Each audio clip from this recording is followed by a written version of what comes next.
Welcome to our Curious Amalgam, the weekly podcast brought to you by the Antitrust Law section of the American Bar Association.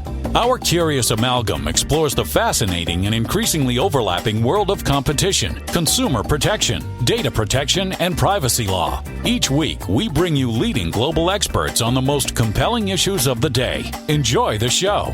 Hello, and welcome to our Curious Amalgam. I am Panos Dimitrellos, and today's episode is Can you click, cancel, and comply? How the FTC is unsubscribing businesses from deceptive practices. In today's episode, we're diving into the FTC's new click-to-cancel rule, a pivotal regulation designed to make subscription cancellation as simple as signing up. This rule could fundamentally reshape the way businesses engage with consumers in the subscription economy, including new challenges and opportunities for compliance. But what makes this regulation so significant? We'll examine how it aligns or clashes with existing federal laws like the Restore Online Shoppers Confidence Act and the state-level automatic renewal regulations. We'll also explore the legal thresholds for compliance, the economic impact of businesses, large and small, and the potential penalties for non-compliance, which can reach up to more than $50,000 per violation. But that's not all. Beyond the legal financial consideration, we'll take a closer look at how behavioral biases and consumer protection principles driving these changes. Could this rule level the playing field for consumers, or will businesses adapt in ways that minimize the intended effects? I am thrilled to be joined by my co-host, Jaclyn. Hi, Jaclyn. Hey, Panos. Jaclyn, do you want to introduce our guest? Yes, happy to. We're here today with Christi Lawson. She's a partner at Foley Lardner. She practices business litigation and dispute resolution with a broad-based consumer financial services practice. Christi also handles all aspects of complex litigation and regulatory enforcement action. In addition to all of that, Christi provides consumer finance and general consumer protection counseling for businesses with a focus on AI, tokenization, and cryptocurrency. Happy to have you here, Christi. I'm happy to join you. Thank you for joining, Christi. Okay, let's start with the basics. What is the click-to-cancel rule, and why does it matter for business and consumers?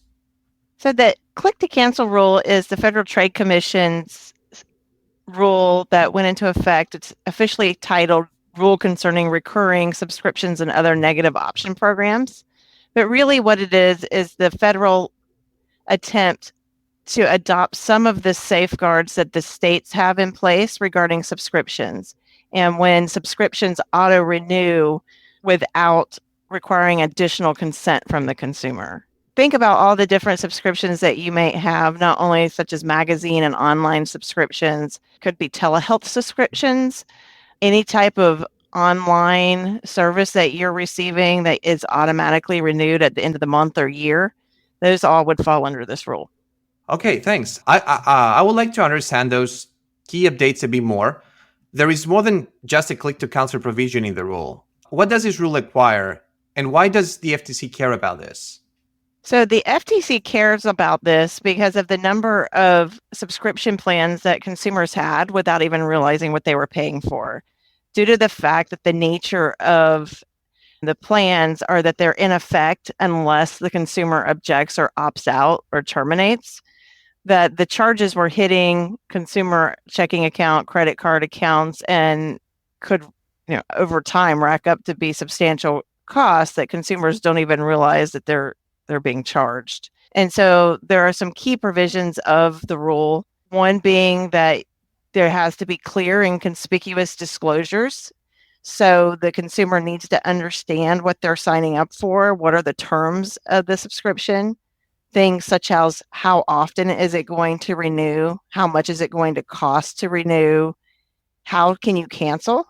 And one of the most important features and why it's called click-to-cancel rule is that the ability to cancel that subscription must be easy for the consumer to find and needs to be clear and conspicuous. So if the consumer is looking to cancel, that they can find how to cancel and cancel basically in one step. So a key provision is that the consumer must be able to cancel the subscription in the same manner in which the consumer signed up for the subscription. So if you were on a website and you clicked, yes, I consent, or an I agree button, or you said, yes, I want to get this product, and along with it was terms and conditions for subscription, and it was that easy, it was one click of I agree, then the consumer has to be able to cancel the subscription by clicking one button. Got it. And Christi, I know you said this is a fairly recent rule from the FTC. I know that there were some changes from the proposed rulemaking to what made it into the final rule. Were any of those changes significant in your view, and kind of any thoughts you have on why those changes were made? Absolutely. There were a couple of key changes that were included in the notice of proposed rulemaking, but after the comment period were not adopted. The first one was removal of annual reminder requirements. So there was a requirement in the proposed rule that there would have to be affirmative notice provided to the consumers at the time that it renewed each year. So at the annual reminder would go out and allow the consumer time to cancel if they did not want it to renew. That was not adopted. Similarly, there was a provision called prohibition of upsell offers was removed. And what that was targeting in the proposed rule was trying to prohibit that when the consumer either calls or clicks something to cancel, that they're provided with another offer. So trying to upsell them or keep them from canceling by giving them an alternative price and alternative subscription terms, anything that would keep the relationship ongoing. But that was rejected as well, so that the final rule did not include either the requirement for the annual reminder or for the upsell. Those two key provisions were not included, and I think the largest amount of comments and objections to those were due to the cost of compliance, that to small businesses and to businesses to be able to get out notice in the time frame that the rule was to go into effect and have those procedures put in place was causing quite a bit of consternation. So with the renewal, the reminder of the renewal rather, FTC has said not that that provision is completely dead, but that they wanted more time to study it and receive comments on how to give that annual renewal notice before going forward in the rule with it. And so we might see those again in an updated rule. Gotcha. Yeah, that was going to be my question. Is that something businesses should be looking out for? But I'll kind of put that on ice because I think we're going to talk about later what the future is for the rule, given the current state of the FTC at the end of 2024. So we'll talk about that in a minute. I'll turn it back over to Panos.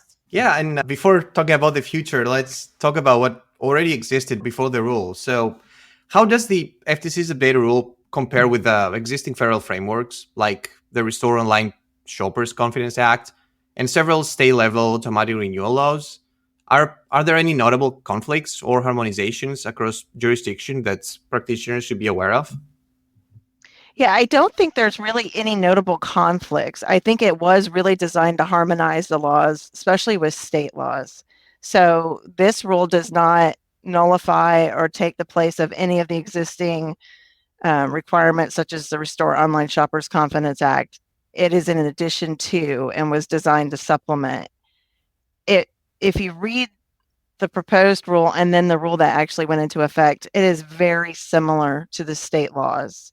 What I like to call for my clients the lowest common denominator amongst the states, which is the requirements that will ensure compliance across all of the different jurisdictions. The FTC rule really did a good job of taking into consideration all those differences among the states and then adopting those common denominators as far as requirements. And so although the FTC rule might be new on the federal level, I think for those that provide subscriptions, and especially those that do it with the negative option feature, that there's really nothing in this rule that is drastically different or in addition to what those companies would be doing to comply with the existing state laws. Got it. And moving to the potential effects of the rule, one can think of the effect as a trade-off between clear benefit for consumers, but some changes in how businesses should behave. So in a practical sense, and from an economic and business perspective, how significant are the compliance costs for companies, particularly smaller firms? And do they outweigh the consumer welfare benefits that we can expect from these regulations? I think the benefit versus cost analysis is yet to be determined.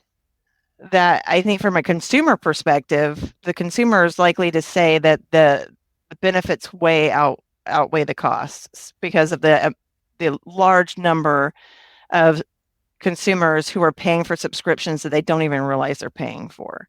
And if you weigh that cost to the consumer to the cost of compliance, I think from the FTC and consumer perspective, they'll say, well, it's certainly the cost is not outweighing the benefit. But from the company perspective and from the provider perspective, for small businesses, it is quite a substantial cost to monitor consents and be able to provide immediate opt-outs. You would have to have a compliance person or someone in charge of monitoring emails or whatever mechanism you're using for cancellation at all times. And even though the federal rule did not yet put into place the annual renewal notice, I think that's coming, and that's an additional cost that needs to be taken into consideration, which are how are you providing those renewals? It's a cost to keep up with it, to keep up with the timeline that applies to each consumer, and then the mechanism for sending the notice. Is it going to be by email or by snail mail? And I think some of that will depend on how the consumer signed up. That if they signed up online, then they need to be reminded electronically through email or text message that it's renewing. And again, a lot of those costs are already in place because of state law requirements. I don't think that this rule is adding any additional cost on top of that, but in a vacuum, it is an additional cost to have to put into place those notifications and then to monitor who's signed up and who's requesting to terminate the subscription. Thanks, Christi. And then, of course, there's the issue of this being an FTC rule now, and that there are penalties available up to over $50,000 per violation. How, if you could predict, is the FTC likely to approach enforcement of this rule, and what challenges might they face, particularly if you're thinking about digital-only businesses operating across jurisdictions, and have we seen anything to give us an indication of this yet? I think there's some examples we can look to see how we, how I think I would expect the FTC to enforce this, which is probably by monitoring consumer disputes and complaints regarding entities. And it's no small penalty, $51,744 per violation. If you think about it, what is a violation? That's every time a consumer wasn't given the opportunity to cancel in one click or in the same manner in which they signed up, or there weren't proper disclosures given. If there's some broad campaign, that can quickly add up to a huge fine. So what I would expect the FTC to do based on past behavior is to basically select a test case. They're going to find some company that they've received a lot of complaints about and bring an enforcement action. And that with those types of numbers, I'm going to guess is going to get a lot of attention across the legal communities and even, the US news for consumers once that huge fine is announced that the FTC is seeking this large fine and consent order based on not complying with this rule. Got it. And how should we think about the future of this rule, given the new FTC chair coming? Ferguson did not dissent. So what do you think that means, and if anything, for the future enforcement or changes in the rule? I think based on a new administration, we might see some rollback on the rule, for example, not adopting the prohibition on upsells and so forth. But I really do anticipate that change in administration, even if we see changes at the FTC, is not going to substantially alter the rule as it currently exists and how it's going into effect. And the reason being is I don't know of anybody, including legislators, that like paying subscription fees that they didn't know about.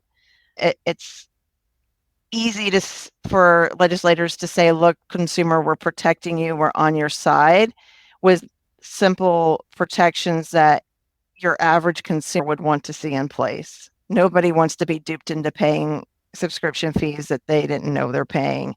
And so I think there is some common sense to this, and that the market was already pushing towards because consumers were demanding some type of protection. And so I don't expect this to go away at all. And there is going to likely still be some protection at the federal level, even without the federal protection. As I stated, all of the state laws continue to exist. So I think this is here to stay. Great. And any parting words or words of wisdom that can help companies as they're navigating a new federal scheme, whether it is that they had been monitoring state law but hadn't done something on a federal level, or just are new to business and trying to figure out how to navigate this rule? I do. I think there's a couple of tips I could give. One is, don't forget that this rule, the FTC rule, is only covering subscriptions and what we call negative notice. On top of this, or an additional layer, is when you have this type of provision, you also have pre-authorized transactions. In other words, that the consumer is giving consent to charge their debit or credit card on a periodic basis for the subscription cost. And don't forget that those are different rules, and those rules apply at the federal and state level as well, and that there are notice requirements and time periods that you have to give under pre-authorized transaction regulations that still apply in addition to these rules regarding subscriptions. So don't forget that you've got those two layers you need to look at and make sure that your notice provisions and your procedures are taking both of those into account. Very, very helpful, and a reminder for everyone to be looking closely at all the various rules that may be governing the business that they're in. So really appreciate your insights here, Christi, and your summary of the rule. I'm sure it will be very helpful for our listeners. But before we let you go, we always like to find out a couple fun things about our guests. So first, tell us something about yourself that if we only worked with you, we may not know. Probably that I am a rabid college football fan. If you've been in my office, you will know my team is having a horrible year. I'm a Florida State Seminole, but we will be back. And so if you work with me or come in my office, you will quickly find that out. But you might not know that just talking to me on the phone, especially this year. That is good to know. I have a couple of UCS graduates in my family. I don't know how you feel about them. I have no idea. My mother is a UCF. My mom is a UCF grad, so I get to hear from her. All right. Well, I couldn't tell you about it even if I wanted to. So, and now we'll move on to our final segment, the Curious Hat. And now it's time for the Curious Hat. All right. So if you can name a number from 1 to 15. 3. Okay. Is there any popular food item that you just dislike intensely? I'm definitely allergic to shellfish. So I'm going to say I really do not like shellfish, which is a very popular item. And I'm allergic to vodka, which is odd. And so, some would say that I'm very limited in the attorney diet world when you can't have vodka or shellfish. But well, that's a very good reason not to like either of those things. And as someone who doesn't eat shellfish just voluntarily, I am with you in solidarity. I appreciate that. All right. Well, thanks very much. And thanks to our listeners for joining our Curious Amalgam. Thank you for listening to this week's episode of our Curious Amalgam, a competition, consumer protection, data protection, and privacy law podcast. It is produced and shared around the globe by ABA's Antitrust Law Section.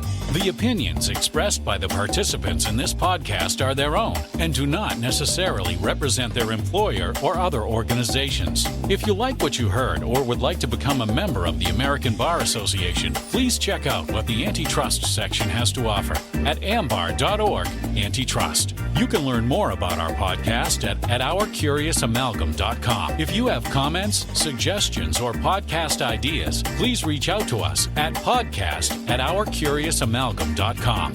Until next time, thank you for listening.